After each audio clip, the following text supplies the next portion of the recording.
જય શ્રી કૃષ્ણ દર્શક મિત્રો, મારી યુટ્યુબ ચેનલ અમૃતવાણીમાં આપ સૌનું હાર્દિક સ્વાગત છે। આજે આપણે આ વિડીયોમાં સાંભળીશું વેદવ્યાસ રચિત હરિવંશ પુરાણની કથા। આ હરિવંશ પુરાણ નિત્ય સાંભળવાથી શ્રેષ્ઠ સંતાનની પ્રાપ્તિ થાય છે। એ ઉપરાંત ધન, વૈભવ, દીર્ઘાયુ, આરોગ્ય, ઉત્તમ ભાગ્ય, સન્માન, યશ, કીર્તિ અને ગૌરવ મેળવે છે। હરિવંશ પુરાણનું શ્રવણ કરી મનુષ્ય 10 આગલા અને 10 પાછલા સર્વે પિતૃઓનો ઉદ્ધાર કરે છે, જેના શ્રવણ માત્રથી મનુષ્ય સર્વે પાપોમાંથી મુક્ત થાય છે। પુત્ર વિનાના ને પુત્ર, નિર્ધન ને ધનની પ્રાપ્તિ થાય છે। નરમેઘ અને યશ્વમેઘ યજ્ઞો કરવાથી મનુષ્યને જે ફળની પ્રાપ્તિ થાય છે તેને તે પામે છે। હરિવંશ પુરાણ બહુ મોટું હોવાથી તેને આપણે વિભાગોમાં વિભાજિત કરીશું। જો આપને મારો વિડીયો પસંદ આવે તો ચેનલને લાઈક, શેર અને સબસ્ક્રાઇબ કરો, જેથી નવા આવનારા વિડીયોના નોટિફિકેશન તમને મળતા રહે અને મારા વિડીયો આપ સુધી તુરંત પહોંચી શકે। ધન્યવાદ। ભાગ 16 ની અંદર આપણે બાણાસુર આખ્યાન, ઓખાહરણ, ઓખાને વરદાનનો લાભ અને ઉષાને સ્વપ્ન દર્શનની કથા સાંભળીશું। બાણાસુર આખ્યાન, ઓખાહરણ। હે ઋષિઓમાં શ્રેષ્ઠ તપસ્વી, મેં તમારા મુખેથી શ્રી કૃષ્ણના અમાપ કર્મોનું વર્ણન સાંભળ્યું। તમે પ્રથમ બાણાસુરના વિષયમાં જે ચર્ચા કરી હતી તેનું વિસ્તારથી શ્રવણ કરવાની ઈચ્છી રહ્યો છું। જન્મેજય બોલ્યા કે હે બ્રાહ્મણ, તે મહાઅસુર હોવા છતાં દેવાધિદેવ શિવના પુત્ર ભાવને શી રીતે પ્રાપ્ત થયો કે જેથી ભગવાન શિવે સ્વયં તેની રક્ષા કરી અને તેના સહવાસમાં રહેનારા ગણો સહિત ભગવાન સ્કંદે પણ તેનું રક્ષણ કર્યું હતું। બળવાન બલિનો પુત્ર પોતાના 100 ભાઈઓમાં શ્રેષ્ઠ હતો અને તે સેંકડો ત્રુવ્યાસ્ત્ર ધારણ કરીને શસ્ત્ર ભુજાઓ વાળો હતો। પણ હમણાં તમે બાણાસુરને ઉદ્દેશીને જે પહેલા કહ્યું છે તે હું સાંભળવા ઈચ્છી રહ્યો છું। ભગવાન શિવે તેનું રક્ષણ કર્યું હતું, એટલું જ નહીં પણ એ બાણાસુર ગણો સહિત એવા કાર્તિકેય સાથે જ સહવાસ પામ્યો હતો। બલિરાજાને 100 પુત્રો હતા। બાણાસુર તેમાં જ્યેષ્ઠ પુત્ર હતો। તેની ચોપાસ સેંકડો મહાબળવાન અને વિશાળ દેહધારી યોદ્ધાઓ વીંટળાયેલા રહેતા હતા, છતાં શ્રી કૃષ્ણે બાણાસુરને યુદ્ધમાં શી રીતે પરાજિત કર્યો હતો? બાણાસુર આવેશયુક્ત હોય, યુદ્ધની ઈચ્છા ધરાવતો હતો, તો પછી તેણે જીવતો શા માટે છોડ્યો હતો? વૈશંપાયન બોલ્યા કે હે જન્મેજય, બાણાસુર અને શ્રી કૃષ્ણના ભયાનક યુદ્ધમાં શિવ તથા કાર્તિકેયનો પણ સહારો હતો।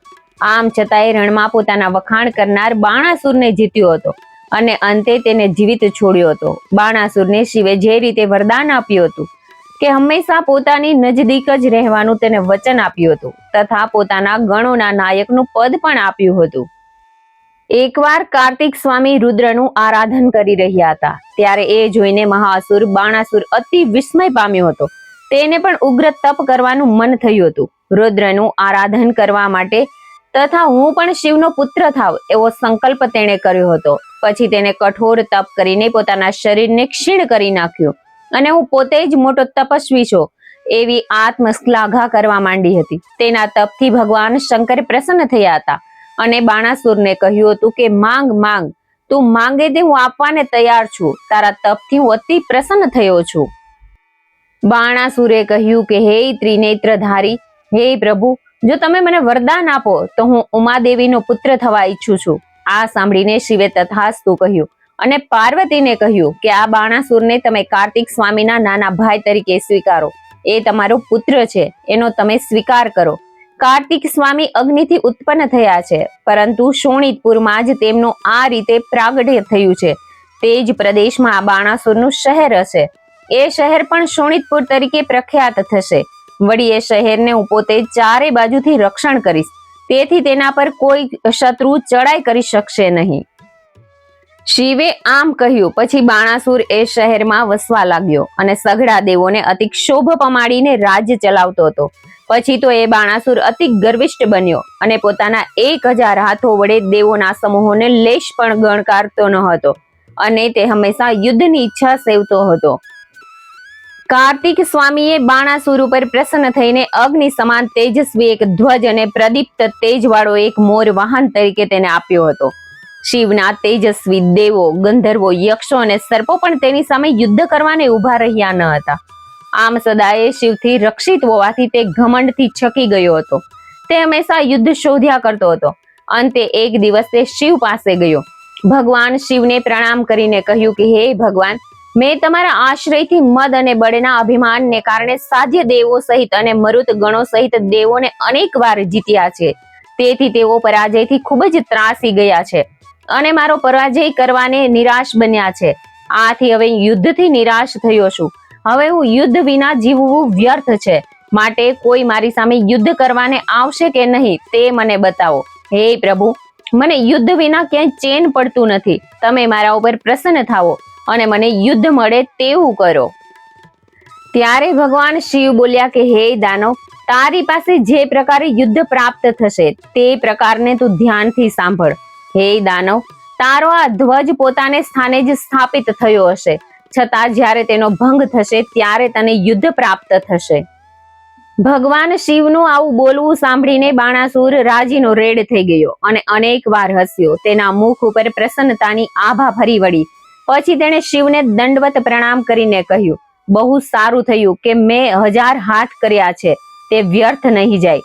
આમ કહીને તેના નેત્રો હર્ષ અશ્રુથી ભરાઈ ગયા અને બાણાસુરે 500 અંજલિથી શિવનું પૂજન કર્યું અને ધરતી ઉપર લાંબા થઈને દંડવત પ્રણામ કર્યા. ત્યારે ભગવાન શિવ બોલ્યા કે હે મહાબાહુ, ઉઠ, ઊભો થા. તું તારા 1000 હાથો અને તારા કુળને યોગ્ય એવું અનુપમ મોટું યુદ્ધ પ્રાપ્ત કરીશ. વૈશંપાયન બોલ્યા કે આમ ત્રિનેત્રધારી ભગવાન શિવે કહ્યું. ત્યારે તેણે હર્ષથી અતિ ઉન્મત્ત બનીને તત્કાળ શિવને નમન કર્યું અને પછી જ્યારે શિવે તેને વિદાય આપી ત્યારે બાણાસુર પોતાના નગરમાં ગયો અને મહેલમાં જઈને ધજાના મોટા હોલમાં ગયો અને ત્યાં બેઠો. પછી ભયાનક અટ્ટહાસ્ય કરતો તેણે પોતાના મંત્રી કુંભાંડને કહ્યું કે મારા મનમાં જે સારા સમાચાર છે તે હું તને જણાવવાને માટે થનગની રહ્યો છું. આ સાંભળીને કુંભાંડે કહ્યું કે હે રાજન, એવા તે કેવા સમાચાર છે કે તમે મને કહેવાને આટલા ઉત્સાહિત થયા છો? તમારા નેત્રો અત્યારે વિસ્મયથી પ્રફુલ્લિત થયા છે. શું તમે કોઈ વરદાન મેળવ્યું છે, યા ભગવાન શિવની કૃપાથી ત્રૈલોક્યનું રાજ્ય મેળવ્યું છે, કે પછી શાર્દુલધારી ભગવાન વિષ્ણુ સાથે યુદ્ધમાં ઉતરવાના છો? શું તમારા ડરથી દેવરાજ ઇન્દ્ર પાતાળમાં નાસી જવાના છે? કુભાંડના આવા વચનો સાંભળીને બાણાસુર અટ્ટહાસ્ય કરતા બોલ્યો કે હે કુભાંડ, મેં લાંબા સમયથી યુદ્ધ કર્યું નથી. આથી મેં શિવ આગળ મારા જેવા બળિયા સામે યુદ્ધ પ્રાપ્ત કરાવો એવું કહ્યું. ત્યારે શિવે કહ્યું કે હે બાણાસુર, તું અતિ મોટું અને અદ્ભુત યુદ્ધ મેળવીશ. હે અસુર, જ્યારે મોરપીંછ વાળી તારી મોટી ધજાનો ભંગ થશે ત્યારે તને મહાયુદ્ધ પ્રાપ્ત થશે. બાણાસુરના આવા શબ્દો સાંભળીને કુંભાંડ બોલ્યો કે હે રાજન, તમે આ વચન કહો છો તે યોગ્ય નથી. બાણાસુર અને કુંભાંડ આવી વાત કરી રહ્યા હતા ત્યારે દેવરાજ ઇન્દ્રના વજ્રથી હણાઈને બાણાસુરનો તે ઊંચો ધ્વજ અતિ વેગથી તૂટીને જમીન ઉપર પડ્યો. એ ધ્વજને તૂટી પડેલો જોઈને બાણાસુર અતિ હર્ષ પામ્યો. તેને યુદ્ધના આગમનનો અણસાર આવવા લાગ્યો. પછી ધરતી ઉપર ઇન્દ્રનું વજ્ર પડવાથી ધરતી ધ્રુજવા લાગી. દેવેન્દ્ર ઇન્દ્ર શોણિતપુરમાં ચારે તરફ અઢળક રક્ત વરસાવા લાગ્યો. મોટી મોટી ઉલ્કાઓ પૃથ્વી ઉપર પડવા લાગી. બાણાસુરે આવું બધું જોવા સાંભળવા છતાંય પોતાના બળથી છકેલો તે કંઈ પામી શક્યો નહીં. પણ બુદ્ધિશાળી કુભાંડ અમંગલની એંધાણી તરત જ પારખી ગયો. તેણે બાણાસુરને કહ્યું કે હે રાજાજી, તમારી સામે આજે જે ઉત્પાતો થતા દેખાય છે તે કંઈ શુભ સંકેતો નથી. હવે આ યુદ્ધથી તમારા રાજ્યનો વિનાશ થશે. તમારી દુષ્ટ નીતિને કારણે અમે તમારા સર્વે પ્રધાનો, સેવકો તથા અનુયાયીઓ થોડાક સમયમાં નાશ પામીશું. ઇન્દ્રના વજ્ર સમાન આ સૈન્ય વૃક્ષનું પોતાના ગર્વથી જ પતન થયું છે. તે જ રીતે મોહને કારણે બળની આકાંક્ષા રાખનાર અને વ્યર્થ ગર્જના કરનાર તમારું પણ ઘમંડને કારણે પતન થશે.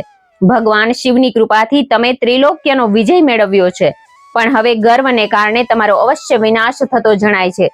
તેથી તો તમે યુદ્ધ માટે તડપી રહ્યા છો.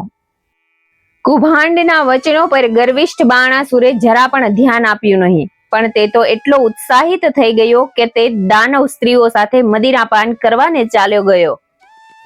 બીજી બાજુ કુંભાંડ ભાવિના અંધકાર ભર્યા વાદળો આવતા જોઈને અત્યંત ચિંતિત હતો. તે રાજ મંદિર તરફ ગયો અને વિચારવા લાગ્યો કે રાજા મહાસુર પ્રમાદી અને દુષ્ટ બુદ્ધિનો થયો છે. તે વિભાના ઉન્માદમાં યુદ્ધ ઝંખે છે, પણ મદથી છકી ગયેલાઓના યુદ્ધના પરિણામો તે જાણતો નથી. આ ઉત્પાતોથી જે ભય જણાય છે તે મિથ્યા થનાર નથી. છતાં આ સર્વે ઉત્પાતોનું દર્શન મિથ્યા થાય તેમ છે. કેમ કે અહીં ત્રિનેત્રધારી શિવ અને પરાક્રમી કાર્તિક સ્વામી સાક્ષાત બિરાજે છે. તેથી અમારો આ દોષ ઉત્પન્ન થઈને પણ કદાચ પરાજય પામે, નિષ્ફળ પામે એવી શક્યતા છે. ભગવાન શિવને કાર્તિક કરતા પણ બાણાસુર અતિ પ્રિય છે, પણ તેણે ગર્વિષ્ઠપણાથી પોતાના વિનાશ માટે જ ભગવાન શિવ પાસે યુદ્ધરૂપી વરદાન માંગ્યું છે અને યુદ્ધને કારણે જ બાણાસુર લાલચુ રહે છે. તેથી અંતે તો મરવાનો છે જ. જો કદાચ શ્રીહરિને આગળ કરીને ઇન્દ્ર વગેરે દેવોને યુદ્ધ માટે પ્રાપ્તિ થશે તો શિવના હાથે જ બધું બરાબર થઈ જશે. કેમ કે શિવ અને કાર્તિકેય સામે યુદ્ધ કરવાને કોણ તૈયાર થશે? એ બંને દેવો બાણાસુરને મદદ માટે હંમેશા તૈયાર હોય છે અને શિવનું વરદાન કોઈ કાળે મિથ્યા થાય નહીં. આથી સર્વે દાનવોનો નાશ, મહાભયંકર યુદ્ધ અવશ્ય થશે જ. આ તત્વાર્થને જાણનારો બાહોશ કુંભાંડ ખૂબ જ ચિંતિત હતો. ઓખાને વરદાનનો લાભ. હે જન્મેજય, એકવાર ભગવાન શિવ ગંગા કિનારે દેવી પાર્વતી સાથે ક્રીડા કરવાને ગયા હતા. ત્યારે ત્યાંનું વાતાવરણ અતિ આહલાદક હતું. સમગ્ર આકાશ સુગંધથી મધમધતું હતું. સહસ્ત્ર વાદ્યોથી મધુર ધ્વનિની સાથે અપ્સરાઓનું મનોહર ગીત શિવ સાંભળતા હતા. ત્યારે ભગવાન શિવે પુષ્પમાળા તથા લાલ વસ્ત્રો ધારણ કર્યા હતા. આથી શિવનું શરીર અતિ સુંદર ભાસતું હતું. પછી ગાંધર્વો તથા અપ્સરાઓએ દેવાધિદેવ શિવનું પૂજન પણ કર્યું હતું. પછી ચિત્રલેખા નામની અપ્સરા દેવી પાર્વતીનું સ્વરૂપ ધારણ કરીને ભગવાન શિવને પ્રસન્ન કરવા લાગી. ત્યારે પાર્વતીજી પ્રસન્ન થઈને ખૂબ જ હસ્યા હતા. અપ્સરાઓના સમૂહો પણ આ રીતે શિવને પ્રસન્ન કરતી ચિત્રલેખાને જોઈને આનંદ અનુભવતા હતા. બીજી બાજુ પાર્વતીની યાજ્ઞાથી શિવના પાર્ષદો પણ અવનવી વેશભૂષા ધારણ કરીને ત્યાં ક્રીડા કરતા હતા. આ બધું નિહાળીને પાર્વતી દેવી અને અન્ય અપ્સરાઓ મોટેથી ખડખડાટ હાસ્ય કરવા લાગી હતી. યાની ચિત્રલેખા અપ્સરાના મોટા ઘમંડને તોડવા માટે સર્વ અપ્સરાઓએ પાર્વતીનું રૂપ ધારણ કર્યું હતું અને સૌ પાર્ષદોએ ચિત્રલેખાને ભ્રાતિ પેદા કરવા માટે શિવનું રૂપ લીધું હતું. પછી તો ત્યાં આનંદ કિલોલ થયો. ભગવાન શિવ પણ મનોમન ખૂબ જ હર્ષ પામ્યા હતા. ત્યારે બાણાસુરની પુત્રી ક્રોધિત ઉષા શિવને નદી ઉપર જઈને પાર્વતી માતા સાથે ક્રીડા કરતા નિહાળી રહી હતી. ત્યારે ભગવાન શિવે પાર્વતીને પ્રસન્ન કરવા માટે વિવિધ રૂપ ધારણ કર્યું હતું. આથી તે અતિ સુંદર દેખાઈ રહ્યા હતા. તે સમયે પાર્વતીની નજીક જઈને ઉષાએ મનોમન એવો મનોરથ કર્યો કે આ પાર્વતીજી સાચે જ ધન્યવાદને લાયક છે. તેથી તો અહીં ભગવાન શિવની સાથે ક્રીડા કરી રહ્યા છે.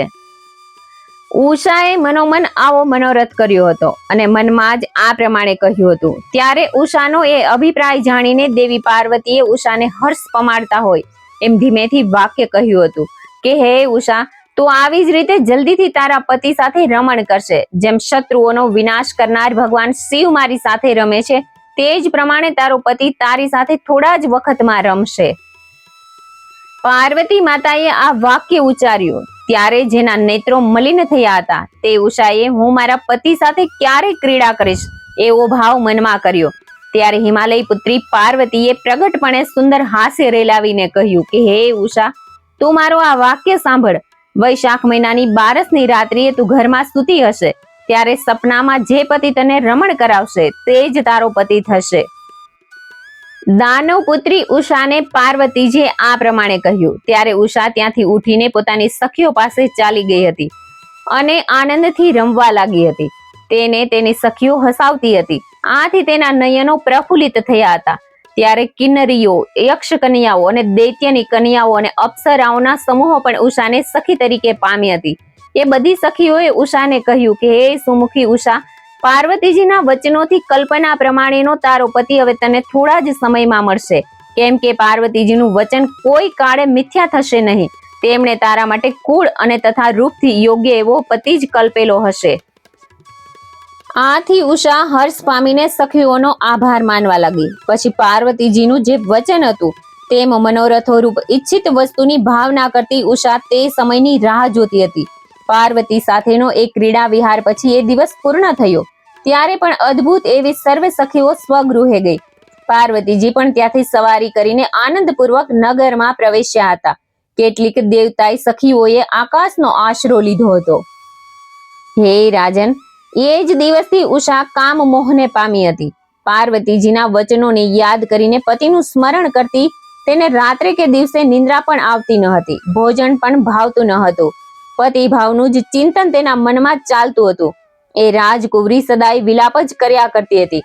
આકાશમાં ચંદ્રમાનો ઉદય થતા જ તે તેમની નિંદા કરવા લાગતી હતી. હે રાજન, એ બાળા કામથી મોહિત થઈ હતી. તેને તાવ આવતો ન હોવા છતાં તેની સખીઓ તેને તાવયુક્ત ગણીને તેના ઉપાયોને ઔષધો કરતી હતી. તેના દિલ ઉપર ચંદનનો લેપ કરતા તો વધારે સંતાપ પમાડતું હતું. તેનો ચહેરો એકદમ ફીકો પડી ગયો હતો. તેની આંખો આંસુઓથી ભરેલી હતી. તેના શરીરમાં આવાસ વધ્યો હતો.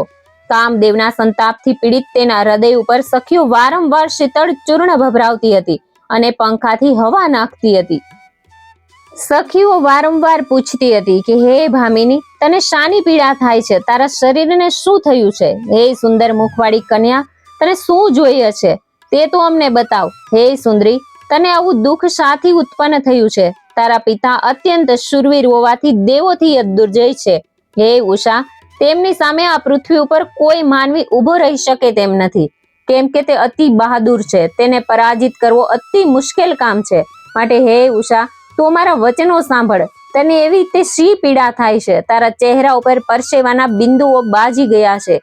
હે ચંદ્રમુખી, તારું મુખ જાણે વાદળમાં ઢંકાયેલું હોય તેમ શાંત રહિત થયું છે. રાજકુંવરી ઉષાના મહેલમાં આવો શોર બકોર સંભળાતો હતો. તે સાંભળીને દાસીઓએ ઉષાની માતા પાસે જઈને કહ્યું કે હે રાજરાણી, કુંવરી ઉષા દેવી જળ વિહાર કર્યા પછી ઘેર આવ્યા ત્યારથી જ જાણે મૂંગા થઈ ગયા હોય તેવું જણાય છે.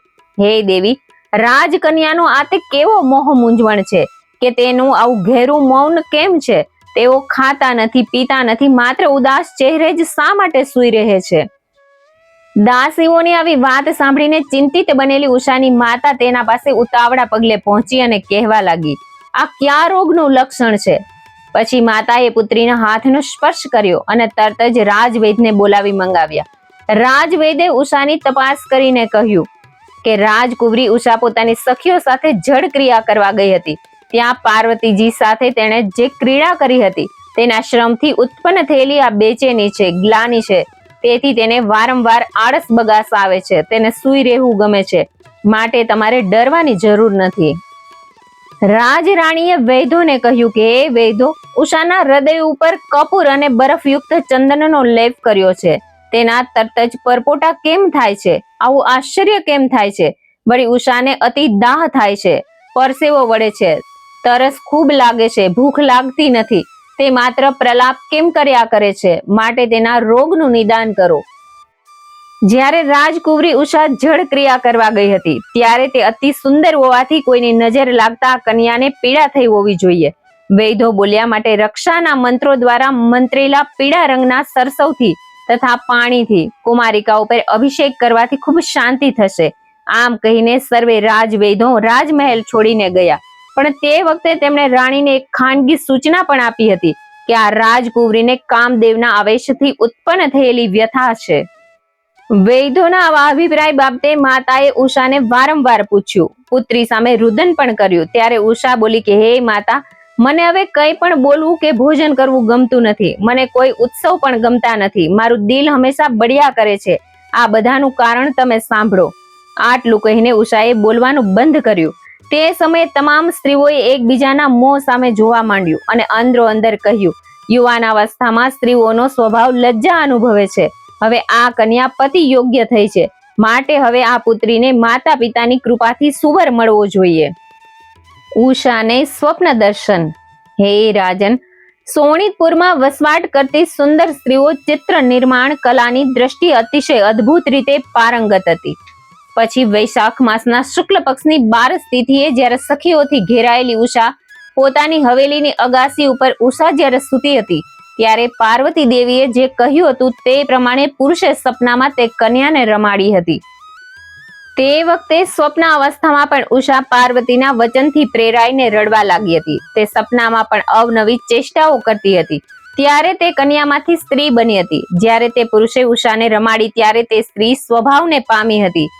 જ્યારે તે રક્તથી ખરડાઈ ગઈ હતી ત્યારે એકદમથી જાગી ગઈ અને જાગીને તે રડવા લાગી. તેને રડતી જોઈને ખાસ સખી ચિત્રલેખા ભયથી વ્યાકુળ થઈ ગઈ હતી. તેણે સ્નેહપૂર્વક કહ્યું કે હે પ્યારી સખી, તું આટલું બધું શાને રડી રહી છે? શા માટે આમ રડી રહી છે? તું બાણાસુરની મહાન પુત્રી છે, છતાં પણ આટલી ભયભીત શાને થઈ છે? હે સુંદરી, તને આ લોકમાં તો કોઈ ભય જ નથી. તારા પિતા રણમાં દેવોનો પણ નાશ કરનારા હોવાથી તું અભય છે. તું ઊભી થા, ખેદન કર. હે સુમુખી, આવા નિવાસ સ્થાનોમાં તને ભય થાય નહીં. સખી ચિત્રલેખાએ જ્યારે આમ કહ્યું ત્યારે બાણાસુર પુત્રી ઉષાએ સ્વપ્નમાં જેવું પુરુષ રૂપ જોયું હતું તે મુજબ ચિત્રલેખાને આ રીતે જણાવ્યું. હું સતી સાધ્વી સહચારી કન્યા છું, છતાં આ રીતે સપનામાં મને ભોળવીને લોહી લુહાણ કરી છે, તો હવે હું જીવવાનો સો ઉત્સાહ રાખું. શત્રુ દમન કરનાર મારા પિતાને હું શું કહીશ? મારો વંશ મહાપ્રતાપી છે, તેમાં મેં ડાઘ કલંક લગાવ્યા છે. હવે મારા માટે જીવન કરતા મોત બરાબર છે. હવે મારે જીવવું જ નથી. મેં સપનામાં કોઈ પુરુષને પ્રિય રૂપે મેળવ્યો હતો. જાણે હું જાગૃત હોઉં તેમ તેણે મને ભોગવીને મારી આવી દશા કરી નાખી છે. મને ક્યાં પુરુષે આવી કરી નાખી? હું કુંવારી હોવા છતાં ક્યાં પુરુષે મને નારી બનાવી દીધી? હવે મને જીવવાની જરા પણ ઈચ્છા જ નથી. મારા કુળને કલંક લગાવ્યું છે. હવે મને કોઈનો આશ્રય નથી. મારા જેવી કન્યા આ રીતે કલંકીની થઈને જીવી શકશે નહીં. ઉષાઓ વિલાપ કરવા લાગી. તે અનાથની જેમ રુદન કરતી હતી. આથી સર્વ સખીઓની હાલત બેભાન જેવી થઈ ગઈ હતી. તે સર્વે રડતા રડતા ઉષાને કહેવા લાગી કે હે દેવી, દુષ્ટને કે અદુષ્ટ મનને લીધે જે કંઈ શુભ અશુભ કરાય છે તે જ શુભ કે અશુભ લેખાય છે. હે સુંદરી ઉષા, તારું મન તો જરા પણ દુષ્ટ નથી, તેથી તે મનથી અશુભ કર્યું જ નથી. હે ભાગીની, દેવ યોગથી તું બળાત્કારે ભોગવાય છે, અને તે પણ સપનાના યોગથી. તેથી તારા વ્રતનો લોપ થયો જ નથી. હે દેવી, વ્યભિચારથી તારો કંઈ જ અપરાધ થયો નથી. સપનામાં થયેલો દોષ મનુષ્ય લોકમાં દોષ હોઈ શકે જ નહીં. હે દેવી, મન વચન કર્મથી જે સ્ત્રી દુષ્ટ થઈ હોય તે જ દોષી કહેવાય એમ વિદ્વાનોએ કહ્યું છે. હે બીકણ નારી, તારું મન તો કોઈ પણ રીતે વિચલિત થયેલું દેખાતું જ નથી, તો પછી તને દોષિત કેમ કહી શકાય? તું બ્રહ્મચારિણી જ છે, સાધ્વી, શુદ્ધ ભાવવાળી તથા શુદ્ધ હૃદયવાળી છે. તું સૂતી હતી ત્યારે સ્વપ્ન અવસ્થામાં આ અવસ્થાને પામી, તેથી તારા ધર્મનો લોપ થયો નથી. જેનું મન પ્રથમ દુષ્ટ થયું હોય અને પછી જેણે કર્મથી પાપ કર્મ જાણી જોઈને કર્યા હોય તેને જ ઋષિઓ અસિત કહે છે. તું ઉત્તમ કુળમાં જન્મી છે, રૂપ સંપન્ન છે, બ્રહ્મચારિણી છે, છતાં સ્વપ્ન અવસ્થામાં આવી દશાને પામી છે. તેથી સાબિત થાય છે કે કાળ મહાન છે. જે કાળે જે બનવાનું હોય છે તે બનવા કાળ બને જ છે. સખીઓએ આ બધું કહેવા છતાં ઉષા તો રડતી જ રહી. ત્યારે કુંભાંડ પુત્રી ચિત્રલેખાએ તેને કહ્યું કે મેં આ વાક્ય સાંભળ્યું છે, તેને તું યોગ્ય રીતે સત્ય સમજીને સાંભળ. હે ઉષા, તું જ્યારે તારા પ્રિય પતિનો વિચાર કરતી હતી ત્યારે પાર્વતી દેવીએ ભગવાન શિવની સામે તને વચન કહ્યું હતું. તેને હે ભામિની તું યાદ કર. વૈશાખ સુદ બારસની રાત્રિએ તું જ્યારે હવેલીમાં સૂતી હોઈશ ત્યારે તું સપનામાં રુદન કરતી હોઈશ, ત્યારે તને જે પોતાની સ્ત્રી રૂપે ભોગવશે તે જ શુરો પુરુષ તારો પતિ અવશ્ય થશે, જે શત્રુ વિનાશક છે. આમ તને પાર્વતી માતાએ પ્રસન્ન થઈને કહ્યું હતું. તેને તું યાદ કર. તેમનું વચન ક્યારેય મિથ્યા થનાર નથી. તો પછી હે ચંદ્રમુખી, આ શું છે? તું આવી રીતે રુદન શા માટે કરે છે? ઉષાને આ પ્રમાણે ચિત્રલેખાએ જ્યારે કહ્યું ત્યારે તેને પાર્વતી આપેલ વચન યાદ આવ્યું અને પછી તેનો શોક દૂર થયો અને કહેવા લાગી કે હે ભામિની, ભગવાન શિવ જ્યારે ક્રીડા કરતા હતા ત્યારે પાર્વતીએ મને જે વચન કહ્યું હતું તે મને હવે યાદ આવે છે. તેના કહેવા પ્રમાણે જે મેં અગાશીમાં અનુભવ્યું છે, પાર્વતી માતાએ જો એ જ મારો પતિ કહ્યો છે તો હવે મારે કયા પ્રકારે એને જાણવો જોઈએ? માટે જે કરવાનું હોય તે તું કર. ઉષાએ આમ કહ્યું ત્યારે કુંભાંડની પુત્રી ચિત્રલેખા અર્થતંત્રમાં અતિ વિદ્વાન હોય અને કહેવા લાગી કે હે દેવી, તેનું કુળ જાણવામાં નથી, યા તેની કીર્તિ યા પુરુષાર્થ વિશે કોઈ જ કંઈ જાણતું નથી. તો આ શું છે કે જેથી આટલી બધી તું મોહિત થઈ ગઈ છે? અરે, જેને કદી જોયા કે સાંભળ્યો નથી તેને તે સ્વપ્નમાં જોયો છે. તો હે બીકણ સ્વભાવવાળી, તે રતિ ચોરને આપણે કઈ રીતે જાણવો જોઈએ? હે સખી ઉષા, જેણે રુદન કરતી વખતે તને પરાક્રમ અને બળાત્કારથી અંતઃપુરમાં પ્રવેશ કરીને ભોગવી છે, જે કોઈ સામાન્ય પુરુષ તો નહીં જ હોય. જે તારા લોક વિખ્યાત નગરમાં જબરજસ્તીથી પ્રવેશ્યો હતો તે એકલો પુરુષોનો સંહારક હોવો જોઈએ. જે આદિત્યો, વસુઓ, રુદ્રો અને 2 અશ્વિની કુમારો ભયંકર પરાક્રમી ગણાય છે, તે પણ શોણિતપુરમાં પ્રવેશવાને યોગ્ય નથી. છતાં જે અહીં પ્રવેશ્યો હતો તે સર્વે દેવો કરતા ચડિયાતો હોવો જોઈએ.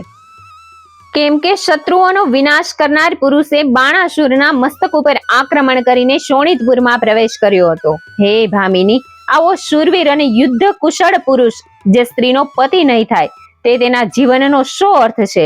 યાની તે સ્ત્રીના જીવતરનો કે ભોગોનો અર્થ નથી, તે કેવળ વ્યર્થ જ ગણાય. પાર્વતી દેવીએ તારા ઉપર કૃપા કરી અને તેમની કૃપાથી કામદેવ જેવો પતિ તને મળ્યો છે.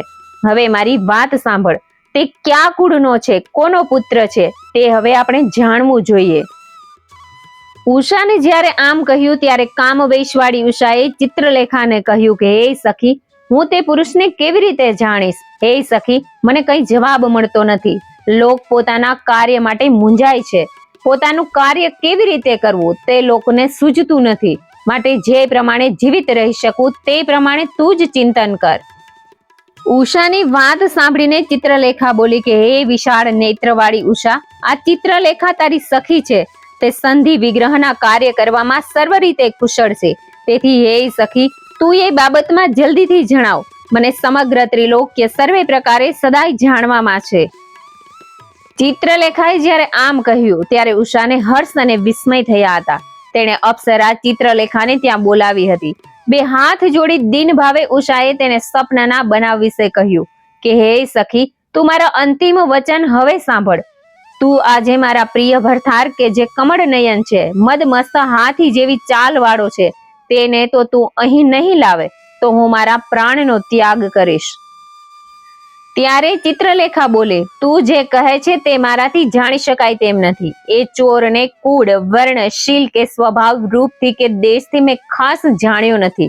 પણ હે સખી, મારી બુદ્ધિથી મારાથી જે પણ કંઈ થઈ શકે તેમ છે. મને જે પણ કંઈ સૂઝ્યું છે તે બાબતમાં સાંભળ, જેથી તે વ્યક્તિને તારી ઈચ્છા મુજબ પ્રાપ્ત કરી શકીશ. હે સખી, દેવો, દાનવો, યક્ષો, સર્પો, ગંધર્વો અને રાક્ષસોમાં જેવો સ્વભાવથી, રૂપથી અને કુળથી ઉત્તમ ગણાય છે, તેમના પ્રભાવ પ્રમાણે સર્વે પુરુષોને હું તારી સામે ચિત્રી બતાવીશ. વળી આ મનુષ્ય લોકમાં જેવો શ્રેષ્ઠ હોય, વિખ્યાત છે, તેના પરથી એ ચિત્રપટમાં રહેલો તારા પતિને તું ઓળખી અને તેનો સ્વીકાર કરજે. ચિત્રલેખાએ સ્વહિત કરવાની ઈચ્છાથી આ મુજબ કહ્યું. ત્યારે ઉષાનો જીવ થોડો શાંત થયો. પછી ચિત્રલેખાએ 7 જ દિવસમાં સર્વે પુરુષોને ચિત્ર રૂપે ચિત્રીને ચિત્રપટમાં લાવીને ઉષાને બતાવ્યા અને કહ્યું, આ દેવોમાં જે મુખ્ય છે અને દેવવંશમાં જન્મેલા છે, કિન્નરો, દેવો, સર્પો, ગંધર્વો અને રાક્ષસોમાં જે મુખ્ય છે, તે સૌને મેં આ ચિત્રમાં ચિતર્યા છે. તેમને તું નિરખીને જો. હે સખી, આ બધામાં જે તારા પતિ જેવો રૂપાળો હશે તેને પણ મેં ચિતરેલો છે. તેને જોઈને તું ઓળખી બતાવ. પછી મદમસ્ત જણાતી ઉષાએ સર્વે દેવો, દાનવો, અસુરો, સર્પો, ગાંધર્વો વગેરે સમૂહને ચિત્રોમાં જોયા પછી શ્રી કૃષ્ણ અને અનિરુદ્ધને જોઈને તેના નેત્રો વિસ્મયથી આનંદિત થયા હતા. પછી તેણે ચિત્રલેખાને કહ્યું કે હે સખી, આ એ જ ચોર છે કે જેણે હું હવેલીમાં સૂતી હતી ત્યારે પ્રથમ સપનામાં મને દૂષિત કરી. તેનું રૂપ હું ઓળખી ચૂકી છું. મારી સાથે મૈથુન ક્રિયા અને રતિનો આ ચોર ક્યાંથી આવ્યો? હે સખી, આની વિશે તું મને વિગતથી જણાવ. તેનું કુળ, શીલ, સગા સંબંધીઓ કોણ છે? હે ભામિની, આનું નામ શું છે? એ બધી વિગતો જાણ્યા બાદ જ હું એ વિશે નિર્ણય કરીશ. ચિત્રલેખા હાસ્ય રેલાવતા બોલી, એ પુરુષ ત્રૈલોક્યના નાથ શ્રી કૃષ્ણનો પૌત્ર છે. તેના પરાક્રમો ભયંકર છે. ત્રિલોકમાં આવો કોઈ પુરુષ જ થયો નથી કે જે આ ક્રમમાં તેની બરાબરી કરી શકે. પર્વતોને ઉખેડીને તે પર્વતો દ્વારા બીજા પર્વતોના ચૂરે ચૂરા કરી શકે એવો તે બળવાન છે. યદુ શ્રેષ્ઠ, આ પુરુષ જો તારો પતિ થયો છે તેથી તું પ્રશંસા પાત્ર છે. ભગવાન શિવના પત્ની પાર્વતીજીએ તારા ઉપર કૃપા કરી છે અને તારે યોગ્ય પતિ અપાવ્યો છે. આથી ઉષા હર્ષિત થઈને બોલી કે હે પ્યારી સખી, આ કામને માટે તું જ લાયક છે. તારા વિના હવે મને બીજા કોઈનો આધાર નથી. માટે તું ગતિ રહિત એવી મને તું જ ગતિ રૂપા થા. તું અંતરિક્ષમાં ફરી શકે તેવી યોગીની અને ઈચ્છિત રૂપ ધરી શકનારી છે. માટે તું મારા પ્રિયતમને અહીં જલ્દીથી લઈ આવ. હે ડરપોક, તું એના ઉપાયનો વિચાર કર. હે સખી, તું સમજી વિચારીને કોઈ ઉપાય વડે કાર્ય સિદ્ધ કર. તે ઉપાય કરીને તું સફળ થઈને પાછી ફરજે. જે મિત્ર આફતમાં મદદરૂપ થાય છે તેને જ સાચો મિત્ર કહેવાય છે. હે સખી, હું કામાગ્નિથી પીડાઉં છું તો તું મારા પ્રાણને ધારણ કર. જો તું મારા પ્રિય પાત્રને નહીં લાવે તો હું તરત જ પ્રાણનો ત્યાગ કરી દઈશ. ચિત્રલેખા બોલી કે હે કલ્યાણી, તું મારું વચન સાંભળ. હે ઉષા, જેમ બાણાસુરની નગરીનું અહીં સર્વે રીતે રક્ષણ કરાય છે, તે જ રીતે હે સખી, દ્વારિકા નગરીનું પણ રક્ષણ કરાય છે. આથી એ દ્વારિકા દેવોથી પણ પરાજિત કરવી અતિ મુશ્કેલ છે, કારણ કે તે લોખંડના દ્વારોથી રક્ષિત છે. દરવાજાઓ ગુપ્ત છે. દ્વારકામાં વસતા યાદવ કુમારો તેનું ચારે તરફથી રક્ષણ કરી રહ્યા છે. સમુદ્રમાં જળમય ખાઈ રહેલી છે. વિશ્વકર્માએ દ્વારિકાની રચના કરી છે. શ્રી કૃષ્ણની આજ્ઞાથી બળવાન પુરુષો તેનું રક્ષણ કરે છે. નગરીનો પર્વતમય કિલ્લો અને તેની ફરતી વિનાશક ખાય છે. દુર્ગમ માર્ગેમાં જઈ શકાય છે. તે ઉપરાંત ચારે બાજુ 7 કિલ્લા છે. અજાણ્યા તેમાં કોઈ પ્રવેશી શકતા નથી. માટે તું મારું, તારું અને તારા પિતાનું સવિશેષ રક્ષણ કર. આથી ઉષા બોલી, યોગ પ્રભાવથી તારો દ્વારિકામાં પ્રવેશ શક્ય છે, તો પછી મને અતિશય વિલાપ કરાવવાથી શો ફાયદો? તેનું કારણ સાંભળ. અનિરુદ્ધનું મુખ પૂર્ણ ચંદ્રમા જેવી પ્રભાવ વાળું છે. તેને જો હું નહીં જોઉં તો છેવટે યમલોકમાં જઈશ. હે ભામિની, કોઈ પણ દૂતને મેળવીને કાર્ય સિદ્ધ કરી શકાય છે. માટે જો તું મને જીવિત જોવાને ઈચ્છતી હોય, હું તારી પ્યારી સખી હોય, તો તું જલ્દીથી દ્વારિકા જઈને દૂતપણું કર. મારા પ્રેમ ભર્યા વચનો જો તું સમજી શકતી હોય તો મારા પ્રિયતમ અનિરુદ્ધને તો અહીં વીજ વેગે લઈ આવ. જે કામથી આવેશવાળી કામિનીઓ કામથી પીડાયેલી હોય અને કામમદથી વિહવળ બની હોય, તેમના જીવનનો સંદેશ હોય છે કે તેઓ સ્વકુળ નાશને પણ જોતી નથી. દરેક કાર્ય માટે પ્રયત્ન અવશ્ય કરવો જ જોઈએ. હે વિશાળ નેત્રી, તું દ્વારિકામાં પ્રવેશવાને શક્તિમાન છે. વળી મેં તારી સારી રીતે સ્તુતિ પણ કરીને તને પ્રસન્ન કરી છે. માટે હે સખી, તું મારા પ્રિયતમનું દર્શન કર. મને તેની સાથે મધુર મિલન કરાવી આપ. ચિત્રલેખા બોલી કે હે સખી, તે મને અમૃત તુલ્ય વચનો કહીને મારી સારી રીતે સ્તુતિ કરી છે. મધુર અને પ્રિય વાણીથી મને પ્રેરણા કરી છે. હવે હું જલ્દીથી દ્વારકા તરફ પ્રયાણ કરું છું. એ નગરમાં પ્રવેશ કરીને યાદવ કુળમાં પેદા થયેલા તારા પ્રિયતમ અનિરુદ્ધને અહીં લાવું છું. આવું દાનવોને ભયભીત કરનાર અમંગળ તથા સત્ય વચન કહીને ચિત્રલેખા મનના સમાન વેગપૂર્વક તરત જ ત્યાંથી અદૃશ્ય થઈ જઈને ઉષા પણ સખીઓની સાથે વિચાર વમળમાં ગૂંચવાઈને ત્યાં રહી. અને ચિત્રલેખાએ એ દિવસે 3જા મુહૂર્તમાં બાણાસુરના નગરમાંથી અદૃશ્ય રૂપે પ્રયાણ કર્યું. ચિત્રલેખા પોતાની સખી ઉષાનું કલ્યાણ કરવા માંગતી હતી. તપોધનની પૂજા કરતી ક્ષણવારમાં શ્રી કૃષ્ણથી રક્ષિત દ્વારિકામાં પહોંચી ગઈ. એ દ્વારિકા કૈલાશ શિખર જેવા આકારના મહેલોથી શોભતી હતી. સુંદર નગરથી અંકિત અને શોભિત દ્વારિકાને ચિત્રલેખાએ દૂરથી જોઈ. ઇતિ શ્રી હરિવંશ પુરાણમાં 16મો ભાગ સમાપ્ત. જય શ્રી કૃષ્ણ. જય શ્રી વિષ્ણુ ભગવાન. મને સાંભળવા માટે ધન્યવાદ.